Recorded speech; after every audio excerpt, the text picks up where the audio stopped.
This is the land of Havilah, 1 Kings 4. A king needs some good officials under him, verse 1. King Solomon was king over all Israel. These were the princes whom he had. Comment, in other words, these were his high officials coming up. Still in verse 2. Azariah, the son of Zadok, the priest. Comment, that's the only mention of Azariah, verse 3. Elihoreph and Ahijah, the sons of Shisha, scribes. Comment, that's the only mention of them. They kept history day by day. Still in verse 3. Jehoshaphat, the son of Ahilud, the recorder. Comment, there are several Jehoshaphat's in the Bible. This one was recorder for Solomon's father David as well. 2 Samuel 8:16. Verse 4. Benaiah, the son of Jehoiada, was over the army. Comment, Benaiah was head of the loyal, elite Cherethites and Pelathite military units until Solomon put him over the entire army in place of Joab. Still in verse 4. Zadok and Abiathar were priests. Comment, 2 chapters ago, Solomon removed Abiathar from the priest office for joining Adonijah's coup, 1 Kings 2:27. But the other high-ranking priest, Zadok, stayed loyal and kept his office. Verse 5. Azariah, the son of Nathan, was over the officers. Zabud, the son of Nathan, was chief minister, the king's friend. Comment, that's the only mention of Azariah and Zabud. Verse 6. Ahishar was over the household. Comment, that's his only mention. Over the household probably means he was chief of all the personal servants to the royal family. Still in verse 6. And Adoniram, the son of Abda, was over the men subject to forced labor. Comment, Adoniram commanded hundreds of other Israelite officers who were over the forced laborers, 1 Kings 9:23. The forced laborers were foreigners such as Hittites, Amorites, Perizzites, Hivites, and Jebusites, and not Israelites, 2 Chronicles 8:7-9. These were the nations who originally inhabited the Promised Land, the descendants of those whom Israel was never able to drive out. Also, Solomon's father David conquered the Ammonites from the other side of the Jordan and put them to labor, 2 Samuel 12:31. Solomon probably still has these, and there are probably forced laborers from many of the other recently conquered surrounding nations as well. Coming up, there are 12 officers in 12 regions who provide food to the king's household. This will be the only mention for all of them. Verse 7. Solomon had 12 officers over all Israel who provided food for the king and his household. Each man had to make provision for a month in the year. These are their names: Ben-Hur in the hill country of Ephraim, Ben-Decker in Makaz and Shaalbim, Beth-Shemesh, and Elon Beth-Hanan, Ben-Hesed in Arbath, Soko and all the land of Hepher belonged to him, Ben-Abinadab in all the height of Dor. He had Taphath, Solomon's daughter, as wife, Baanah, the son of Ahilud, in Taanach and Megiddo, and all Beth-Shean, which is beside Zarethan, beneath Jezreel, from Beth-Shean to Abel-Maholah, as far as beyond Jokmeam, Ben-Geber in Ramoth-Gilead. The towns of Jair, the son of Manasseh, which are in Gilead, belong to him, and in the region of the Argob, which is in Bashan, 60 great cities with walls and bronze bars belong to him. Ahinadab, the son of Iddo, in Mahanaim, Ahimaaz in Naphtali. He also took Basemath, the daughter of Solomon, as wife. Baanah, the son of Hushai, in Asher and Baaloth. Jehoshaphat, the son of Paruah, in Issachar. Shimei, the son of Elah, in Benjamin. Geber, the son of Uri, in the land of Gilead, the country of Sihon, king of the Amorites, and of Og, king of Bashan, and he was the only officer in the land. Comment, those were the 12 tax officers in charge of collecting agricultural produce to feed the king's household. Now some statements about Solomon's wealth and wisdom. Verse 20. Judah and Israel were numerous as the sand which is by the sea in multitude, eating and drinking and making merry. Comment, even before Solomon was born, Yahweh promised there would be peace and quiet during the years of his reign, 1 Chronicles 22:9. No war during all that time of Solomon's reign, which is remarkable considering the number of wars before and after. Just in David's time alone, there were too many wars to count. Verse 21. Solomon ruled over all the kingdoms from the river to the land of the Philistines and to the border of Egypt. They brought tribute and served Solomon all the days of his life. Comment, this is a landmark verse because it's the fulfillment of an ancient prophecy. Over 1,000 years previously, Yahweh promised Abraham that his descendants would possess the land from the Euphrates River in the north to the border of Egypt, Genesis 15:18, which is over 400 miles north to south.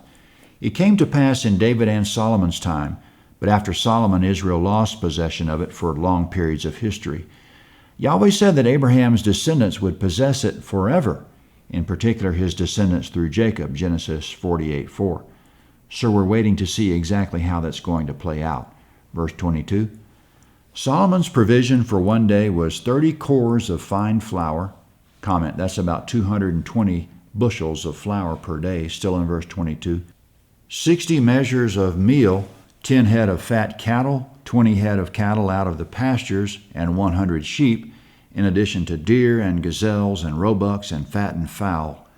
Comment, that's enough for the extended family and multitudes of servants. Verse 24. For he had dominion over all on this side of the river, from Tiphsah even to Gaza, over all the kings on this side of the river. Comment, the river is the Euphrates. He possessed everything from Tiphsah on the Euphrates River to Gaza on the southern Mediterranean coast. Still in verse 24, and he had peace on all sides around him. Judah and Israel lived safely, every man under his vine and under his fig tree, from Dan even to Beersheba, all the days of Solomon. Comment, every man under his vine and fig tree speaks of the peace and prosperity of the common Israelite during this time. Instead of being off fighting wars, they were at home, enjoying the fruit of their vineyards and fig trees. They had it made in the shade. The same imagery of every man sitting under his vine and fig tree will be used by the minor prophets to describe future times of peace and prosperity. In Micah 4:4, for example, a time when there will be no more war, with swords being useless except to be beaten into plowshares. And in Zechariah 3:10, where every man will sit under his vine and fig tree during the rule of Yeshua, the branch, who is Christ. Verse 26. Solomon had 40,000 stalls of horses for his chariots and 12,000 horsemen.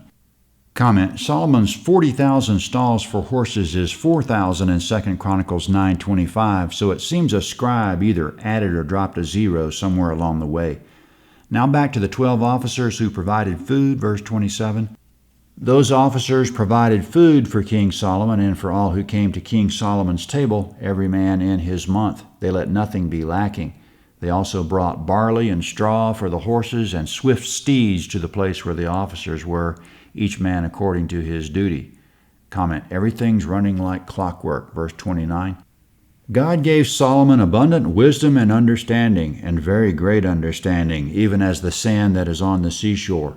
Solomon's wisdom excelled the wisdom of all the children of the east and all the wisdom of Egypt, for he was wiser than all men. Then Ethan the Ezrahite, Heman, Calcol, and Darda, the sons of Mahal, and his fame was in all the nations all around. Comment, Ethan the Ezrahite was a poet who wrote Psalm 89 and a musician, 1 Chronicles 15:19. Heman was the father of a family of musicians and probably a writer of lyrics as well, 1 Chronicles 6:33 and 25:5. Verse 31 gives the only mention of Heman's brothers. Solomon excelled all of them in wisdom, verse 32. Solomon spoke 3,000 proverbs, and his songs numbered 1,005. He spoke of trees, from the cedar that is in Lebanon, even to the hyssop that grows out of the wall. He also spoke of animals, of birds, of creeping things, and of fish. Comment, the biblical book of the Proverbs of Solomon has 915 verses, but there are often 2 proverbs in a verse, so it seems we still have most or at least a good portion of all the Proverbs Solomon wrote. Solomon wrote Psalm 127 and the Song of Solomon, but his total number of songs was 1,005 according to verse 32, so it seems many of them are lost. Verse 34. People of all nations came to hear the wisdom of Solomon, sent by all kings of the earth who had heard of his wisdom. Comment, Solomon prayed for wisdom, and it's apparent in this chapter that God answered him. It certainly took wisdom to rule over vast possessions for a lifetime without ever getting entangled in war. No wonder, quote, all the nations came to hear the wisdom of Solomon, sent by all the kings of the earth who had heard of his wisdom, end quote. Yahweh predicted it and brought it to pass. Solomon ruled in peace and prosperity, but with a rod of iron. His wisdom was a sample of the wisdom of Christ. It won't be the last time someone will rule in peace and prosperity and with a rod of iron. Christ will too, Isaiah 9:7 and Revelation 2:27. Solomon's wisdom wasn't his own. He was only drawing on the wisdom of the great ruler to come. 1 Kings 5 is next at land of Havilah.net, 1 Kings 5. This is the map of 1 Kings 4. Solomon ruled from the Euphrates River in the north to the River of Egypt in the south.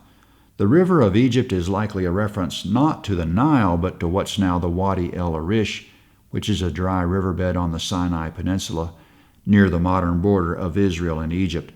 Also, from north to south, he ruled from Tifsa on the Euphrates to Gaza on the Mediterranean coast, and also from north to south, Dan to Beersheba.